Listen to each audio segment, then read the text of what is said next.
देखो गाइस, आई तो मैं एक ही चीज लेनी थी मगर कितना सारा सामान ले लिया। और देखो स्नो कितनी तेज पड़ना शुरू हो गई है। ऑस्ट्रेलियन सिटीजनशिप उनके पास नहीं है। ऑस्ट्रेलिया में सिटीजनशिप बच्चों को नहीं मिलती है। कनाडा में और अमेरिका में ही ये फायदा है। झूठ बोलती है बेगमात, चीटिंग करती है। जे डॉट हमारे मिल्टन में खुल चुका है। कोई आपसे मांगता नहीं है, कोई आपको जो है वो जबरदस्ती नहीं करता। बहुत सारे लोगों को ये बातें पता नहीं होती हैं।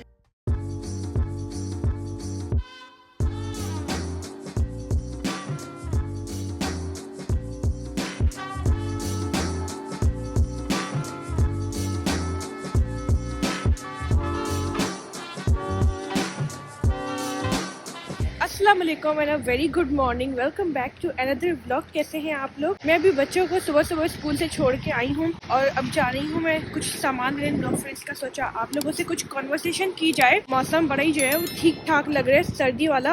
वैसे तो -1 और 0 के आसपास फ्रीजिंग टाइप्स चल रहा है और बादल भी बहुत सारे हैं। आप लोग सोचते होंगे कि मैं हर रोज मौसम के बारे में अपडेट देती हूँ क्योंकि यहाँ पे हर रोज एक नया मौसम लग रहा होता है मुझे। कल जो है सुबह में ऐसा हुआ कि अनएक्सपेक्टेड बर्फ पड़ रही थी। समझ में नहीं आया कि बर्फ क्यों पड़ रही थी। हालांकि वेदर अपडेट होती है गूगल का, उसमें नहीं आ रहा था कोई अब बर्फ पड़ने का। तो मैंने वो सैफ को बिना स्नो बूट्स के भेज दिया बिकॉज मुझे लगा कि नहीं है बाहर निकली तो बर्फ ही बर्फ हो रही थी। तो anyway it was all good. पर सोचा कि आपको बता दूं कि कभी कभी जो गूगल में वेदर की ऐप होती है वो भी प्रॉपर नहीं बता रही होती है कि वेदर क्या चल रहा है बाहर का घर का। तो बाहर निकल के ही पता चलता है कि क्या वेदर है। क्या छोटी सी स्टिक लगी हुई है, कैसी लग रही है ना ये स्टिक। आई थिंक ये जो स्टिक है डिस्टेंस मेंटेन करने के लिए होती होगी। तो अगर आपने चैनल को सब्सक्राइब नहीं किया है अभी तक प्लीज कर लें बिकॉज बहुत सारी हम लोग कनाडा के बारे में आपको प्रैक्टिकल वीडियोस देते रहते हैं, बताते रहते हैं आपको अलग अलग डेली लाइफ कैसे होती है फैमिली की स्पेशली। एंड लाइक कर दें, वीडियो को शेयर कर दें। अभी नहीं किया तो कभी नहीं किया।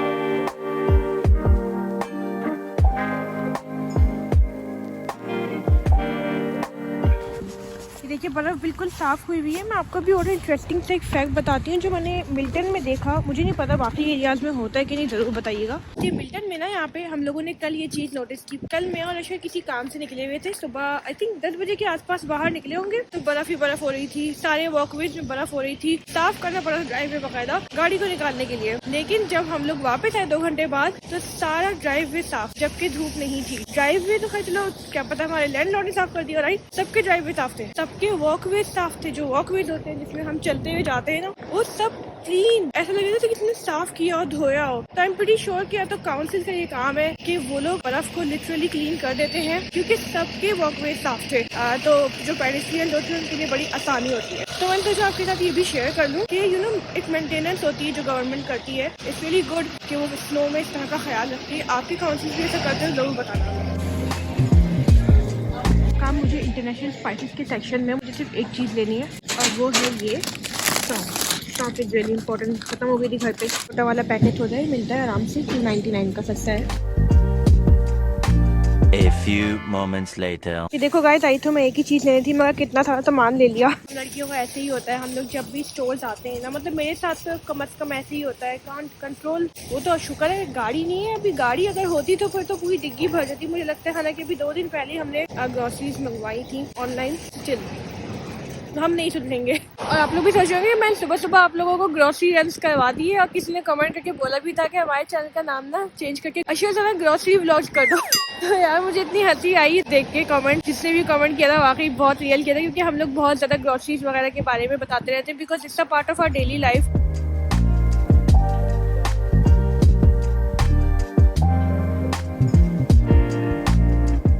It's so cute. देखो यार स्नो कितनी क्यूट लग रही होती है पड़ती हुई। ऑल तो कवर करके खूब निकलना होता है बट नाइस फ्लेयर्स हैं छोटे छोटे से, if you can may be notice them. और कल था बच्चों का फील्ड ट्रिप। तो अयान फील्ड ट्रिप पे गया था। फील्ड ट्रिप इज लाइक हम लोग ऑस्ट्रेलिया में बोला करते थे एक्सकर्जन, जैसे बच्चे बाहर जाते हैं आउटडोर एक्टिविटी के लिए स्कूल के साथ। उसकी कुछ फीस वगैरह पे कर दी थी एंड उसके अलावा और तो कुछ खास नहीं होता। बस वो पेरेंट कॉन्सेंट वगैरह होते हैं कि भाई हम बच्चों को बाहर लेके जाएंगे, वो से गिव कॉन्सेंट। अच्छा रहा उसका फील्ड ट्रिप। बच्चे जो है वो इंजॉय करते हैं, आउटडोर एक्टिविटीज करवाते रहते हैं स्कूल वाले। तो बच्चों को भेज देना अच्छा रहता है। तो देखो स्नो कितनी तेज पड़ना शुरू हो गई है। एंड ऑल्सो कल मैं कमेंट्स पढ़ रही थी तो उनमें से सबसे टॉप पे कमेंट कल की वीडियो पे आया हुआ था कि आपके बच्चों के पास ऑस्ट्रेलियन सिटीजनशिप नहीं है जबकि वो 10 साल वहाँ रहे हैं, बॉन्ड भी हुए वहाँ पे। तो अनफॉर्चुनेटली नहीं है। दोनों के पास ही, दोनों ही वहाँ पे पैदा हुए थे। तो यस अनफॉर्चुनेटली ये ट्रूथ है कि ऑस्ट्रेलियन सिटीजनशिप उनके पास नहीं है और किसी भी बच्चे के पास वहाँ पे जो बॉर्न होता है वीज़ास के ऊपर उनके पास नहीं होती है। जब सैफ और अयान दोनों जिस टाइम पे पैदा हुए थे वहाँ मेरे अशर के पास वीज़ास ही थे, टेम्पररी वीज़ास पे थे, कभी वर्क वीज़ा कभी student visa, always we were legal. ठीक है ना, बहुत लोग कहते हैं हम इलीगल रहेंगे, नहीं हम लीगल ही रहे ऑस्ट्रेलिया में हमेशा। तो सैफ और अयान को परमानेंट रेजिडेंसी सिर्फ हमारी बेस पे ही मिल सकती थी, अदरवाइज नो।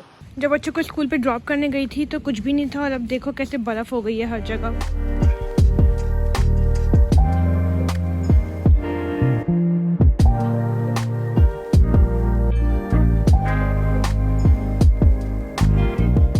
घर में आके जो सुकून मिलता है ना उसका कोई नेमुल बदल नहीं है।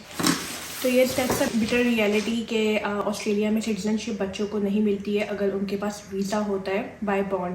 कनाडा में और अमेरिका में ही ये फ़ायदा है। तो सीरियसली जितने भी वीज़ा होल्डर्स कनाडा या अमेरिका में आते हैं स्टूडेंट वर्क परमिट वगैरह पे, तो उनके बच्चे जब यहाँ बॉर्न होते हैं they are born citizens, passport मिल जाते हैं, फिर उनकी education free, medical free, that's more important right. और दूसरी बात ये कि उनको राइट्स मिल जाते हैं, obviously they are citizen of this country. Ayaan को 10 years ओल्ड होने के बाद मतलब लगातार वहाँ रहने के बाद सिटीजनशिप मिल सकती थी ऑस्ट्रेलिया की। और इसी तरह सैफ का भी था कि अगर वो 10 साल तक टेम्पररी वीज़े पे रहे they get citizenship but they like become eligible for it, मतलब उसके बाद आप अप्लाई करो अलग से तो आप कर सकते हो, एलिजिबल हो जाते हैं। बट ये है कि we did not had enough time, मतलब एज अ पेरेंट हमें इतना कोई बड़ा फ़ायदा नहीं होता उसका, PR मिलने में कोई ऐसी बड़ी हेल्प नहीं होती है। So we decided to come to Canada. This is something बहुत सारे लोगों को ये बातें पता नहीं होती हैं एंड दे थिंक यार यू नो एक इमेज बना हुआ होता है, किसी भी कंट्री के रूल्स वगैरह पता नहीं होते अगर आपको, तो सोचा कि आपके साथ शेयर कर लूँ कि हाँ कनाडा में और अमेरिका में यू नो स्टूडेंट वीज़ाज लेके या किसी भी वर्क परमिट पे आके फैमिली ग्रो करने का ये बड़ा फ़ायदा होता है कि काफ़ी जो है वो आसानी हो जाती है। Later that same evening. तो गाइस डॉक्टर की ऐसे वापसी हो गई है तो सोचा कि अब सफाई वगैरह कर ली जाए, कुछ काम किए जाए। आपको भी इस रूटीन का पार्ट ऑब्वियसली बनना पड़ेगा क्योंकि हमारा डेली रूटीन यही है, मतलब डेली व्लॉग्स में यही होता है। ठीक है ना, अभी हम देखते हैं कमरे का क्या सीन है भाई। ओ भाई क्या सीन है, इसको तो ठीक करते हैं, चलो इसको ठीक करते हैं। तो भाई कनाडा में कोई हाउस हेल्प तो होती नहीं है, ऐसा तो है नहीं कि भाई आप लोग पूरे दिन बाहर घूम के आ जाओ उसके बाद फिर हाउस मेड आएगी, मासी आएगी, सफाई वफाई करके निकल जाएगी, वो तो सीन है नहीं। तो सारा काम हम दोनों मियाँ बीवी को मिलके करना पड़ता है राइट। तो हस्बैंड एंड वाइफ दोनों एक दूसरे का साथ देते हैं इस पूरे काम में। मेरे साथ अशर होते हैं हर रोज कोई ना कोई हेल्प होती है, डिश वॉशर करवाना है, काम करवाना है, बर्तन वगैरह रखने हैं, समेटने हैं, पीछे किचन अभी भी फैल रहा है वो भी अभी मुझे समेटना है। अप्रिशिएट द फैक्ट के मतलब जो औरतें अकेले काम करती हैं, सारा घर संभालती हैं, यार उन लोगों को बहुत अप्रिशिएट करना चाहिए, बहुत ज्यादा अपनी जो घर की औरत की तारीफ कर ले, खुश हो रहेगी। इसके साथ साथ इम्पोर्टेंट ये है कि हेल्प कर ले, स्पेशली अगर बाहर के मुल्कों में जब हाउसमेड नहीं है, कोई हेल्प नहीं है, अकेले ही करना है तो प्लीज अपनी औरतों की भी हेल्प करें, अकेले काम ना करने। मगर अभी फिलहाल के लिए मैं बाकी के काम निपटा लूं, बातों में नहीं तो टाइम निकल जाएगा। झूठ बोलती है बेगमात, चीटिंग करती हैं और जो है वो बोलती हैं कि जो है वो अशर काम नहीं करते और ये नहीं करता। एक दिन ऐसा शायद 1-2 दिन ऐसा हुआ होगा, उसके बावजूद भी मैंने काम किया। एनीवे मजाक कर रहा हूँ, बात ये है कि ज्यादा दिल पे मत लेना। सो बात ये है कि हम लोग जो है वो कराची कबाब वाले के पास गए थे, मतलब वहाँ पे कबाब शबाब खाने के लिए। तो ये छोटा मोटा चीजें बच गई थी अयान साहब के ही खाने में से, तो अब इसको गर्म कर रहा हूँ। माइक्रोवेव में करते तो वो बात नहीं आती, इसको अभी थोड़ा गर्म करके और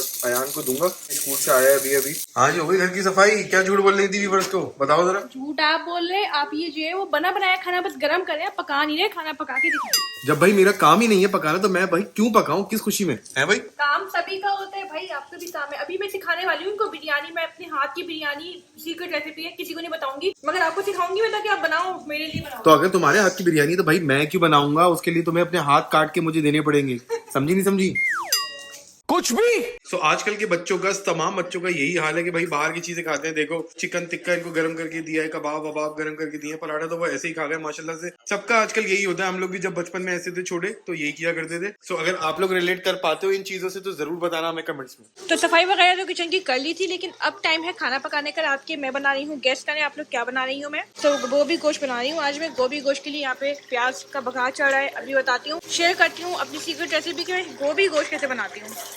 साथ साथ चाय का पानी भी चढ़ा हुआ है यहाँ पे और अशर को दूंगी मैं चाय, थोड़ी देर में खुद भी पीऊंगी मैं। यहाँ पे डाल दिए टमाटर, मसाले डाल दूंगी सारे किस्म के, ये सारे मसाले थे और मिक्स कर लेते हैं। और डालूंगी लहसुन अदरक का पेस्ट। ये देखो कितना मजे मजे का सालन भुन रहा है। तो अब हम इसमें डाल देंगे बीफ और इसमें ऐड कर लेती हूँ बहुत सारा पानी, लाइक बहुत सारा पानी हो गया।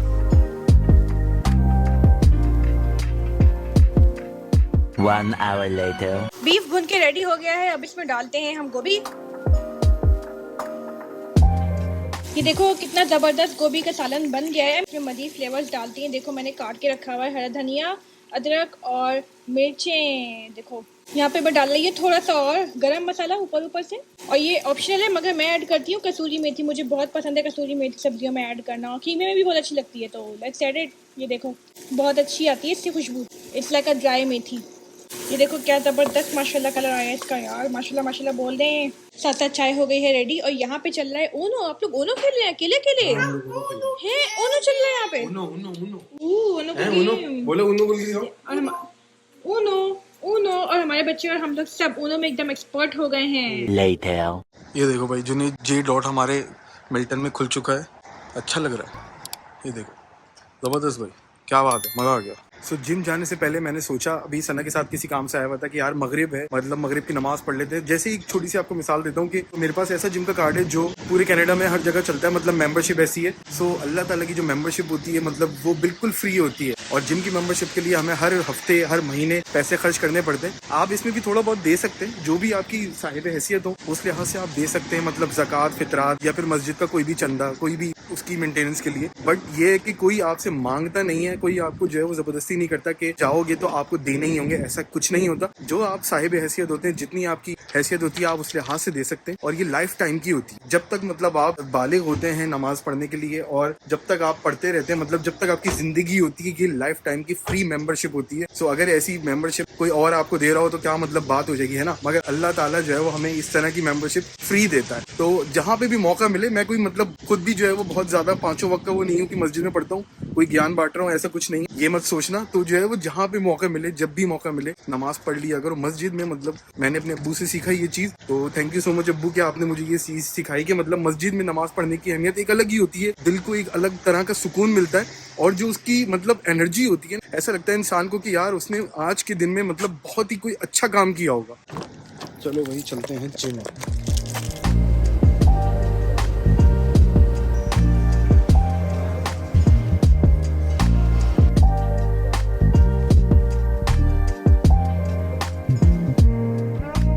जिम जाते हुए अगर मेरी तरह आप लोगों को भी सुस्ती होती है तो कोई बात नहीं, उस सुस्ती को बोलो भाई बाय बाय, क्योंकि अब हमें जिम जाना है, फिट रहना है। जैसे मैं भी जिम आया हुआ हूँ -3 डिग्री के अंदर। सो भाई मेरी तरह कितने ख्वार लोग हैं जो -डिग्री के अंदर भी जिम जाते हैं, जरूर बताना।